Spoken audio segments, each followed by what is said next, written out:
Terima kasih, Datuk Ketua. Terima kasih, Menteri.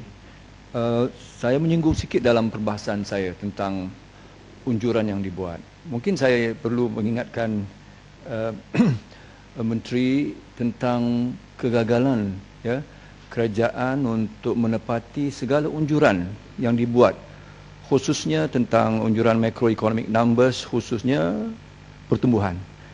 4-5 tahun yang lalu, semuanya tidak tercapai, dan pada pembentangan bajet 2012 tahun lalu juga berlaku satu perbalahan, satu polemik di mana unjuran yang dibuat itu telah awal-awal kami mengatakan satu yang untenable, dengan izin yang tidak mampu dicapai, justru kerana sudah pun berlaku sama ada di American financial crisis, Eurozone crisis dan sebagainya.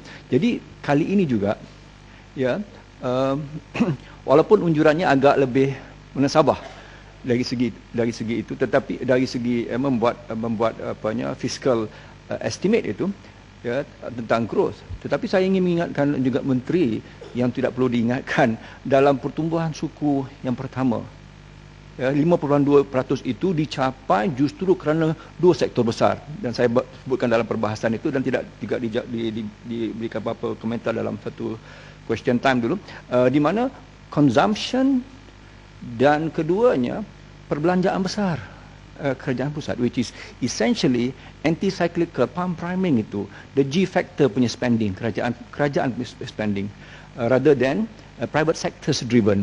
Jadi oleh kerana itu Menteri sekarang ini mengunjur ke depan macroeconomic numbers of growth tentunya akan gagal dicapai untuk unjuran yang dikatakan bagi mencapai GNI per kapita sampai ke 2020 dengan 6%. Dan tahun ini tentunya sudah pun Bank Negara Malaysia sudah pun mengunjurkannya dengan angka yang lebih rendah daripada itu. Jadi kesemua ini ada ketepatannya ketika kita membuat komentar, dan kita mengkritik itu ada dasarnya dan ada asasnya, dan Menteri juga mesti ingat perkara-perkara tersebut. Bukan kami sekadar mau mengkritik, tetapi mau mengingatkan bahawa unjuran yang terlalu tinggi. Terima kasih Datuk Ketua, terima kasih. Saya dah tahu Datuk Ketua akan minta saya. Baik, ini perkara yang saya sebutkan dalam perbahasan. Terima kasih Datuk Ketua. Jadi Yang Berhormat Kuala Selangor menyentuh tentang marilah kita dengan izin be cautious about our future punya, and we are cautious.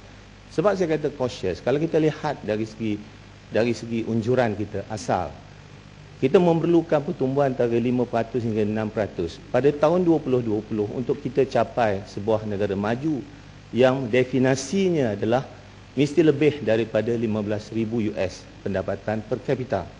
Berdasarkan unjuran tersebut, kita akan capai sampai 16,000 lebih. Jadi kalau kita ambil dalam konteks ekonomi sekarang, kita membuat unjuran kita, saya sendiri buat calculation, kalau kita capai 48% pertumbuhan pun kita akan capai sampai ke 15,000 US dollars. Jadi ini dia hakikat yang kita kena lihat.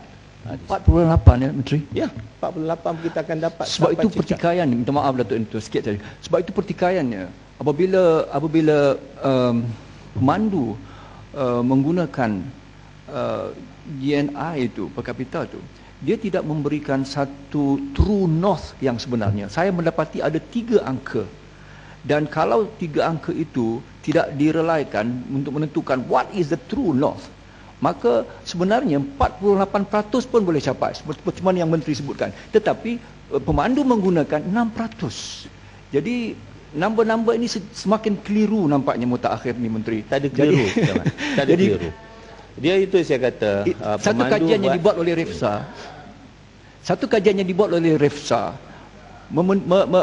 menekankan perlunya pemandu dan menterinya menetapkan, sebab kalau angkanya adalah berpandukan true north daripada 3 itu, maka dia boleh dicapai dengan hanya 48%, tidak perlu pada 6%. Tetapi kalau pemandu punya angka yang dikatakan sebagai true north-nya itu memerlukan pada 6%. Tak apa, ini satu angka yang, ini satu perbincangan yang agak teknikal sikit, tetapi Lebih penting daripada itu, yang Menteri, Muhammad, ya. Lebih penting daripada itu. Kalau boleh saya lanjutkan sikit. Okey. Dengan pertumbuhan hutang kita, just gone dengan izin, ke hampir 12.5%, sementara pertumbuhan hanya 4.5 atau 8% lah sebaiknya, maka you can see the differential dengan izin. Ya, hutang meningkat 12.8% setiap tahun. Sementara growth, itu kita bercakap tentang nominal. Atau maaf, itu tempat real growth. Kalau kita ambil real growth, mengambil kira inflasi sebagainya, maka dengan kata lain, kita berdepan dengan satu risiko besar, tidak mencapai GNI per kapita kerana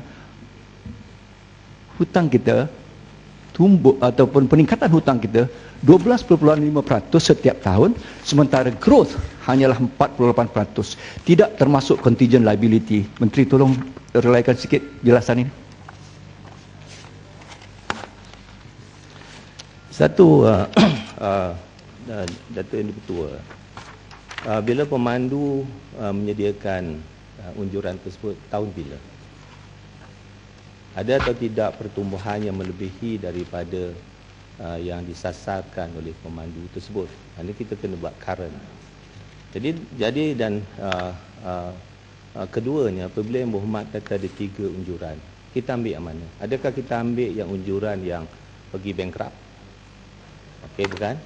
Atau kalau asas pada pertumbuhan yang terdahulu itu, middle income dulu, dia jadi mendata, kan? Kalau asasnya kepada economic transformation program, dia naik macam itu. Ya? Jadi itu yang harus kita lihat. Yang Indra Mahkota menyentuh tentang apa transformasi yang dibuat oleh kerajaan. Kita perlu lihat dalam konteks falsafah yang diperkenalkan oleh kerajaan. 3 falsafah utama. Satu, falsafah dari segi inclusiveness. Satu, Malaysia, rakyat didahulukan, pencapaian diutamakan. Itu satu falsafah. Yang kedua, falsafahnya adalah transformasi. Kita tahu transformasi kerajaan, transformasi ekonomi, transformasi politik dan transformasi luar bandar. Dan falsafah yang ketiga, Blue Ocean Strategy, National Blue Ocean Strategy. Bagaimana New Ocean Strategy ini masuk campur dalam konteks falsafah pembangunan negara ini? Kerana kita melihat pembangunan bukan secara horizontal semata-mata. Kita lihat dari segi vertikal. Bila kita lihat dari segi vertikal, dia ada space dengan izin. Space inilah yang diisikan oleh National Blue Ocean Strategy, supaya transformasi yang kita laksanakan itu menjadi begitu mantap. Jadi berteraskan kepada 3 falsafah inilah kita dapat duduk yang muat. Yang kita dapat lihat bahawa bajet tahun 2013, bajet tahun 2013 saya panggil sebagai visionary budget yang mengkaitkan bajet tahun 2009 atau 2010, 11, 12, 13 kepada masa hadapan. Di situ kita lihat, kalau dari segi falsafah tadi, semua mencukupi. Satu, dari segi menentukan pertumbuhan ekonomi. Itu satu. Dan kedua, untuk memastikan pertumbuhan ekonomi tersebut, kita tekankan kepada latihan dan pendidikan.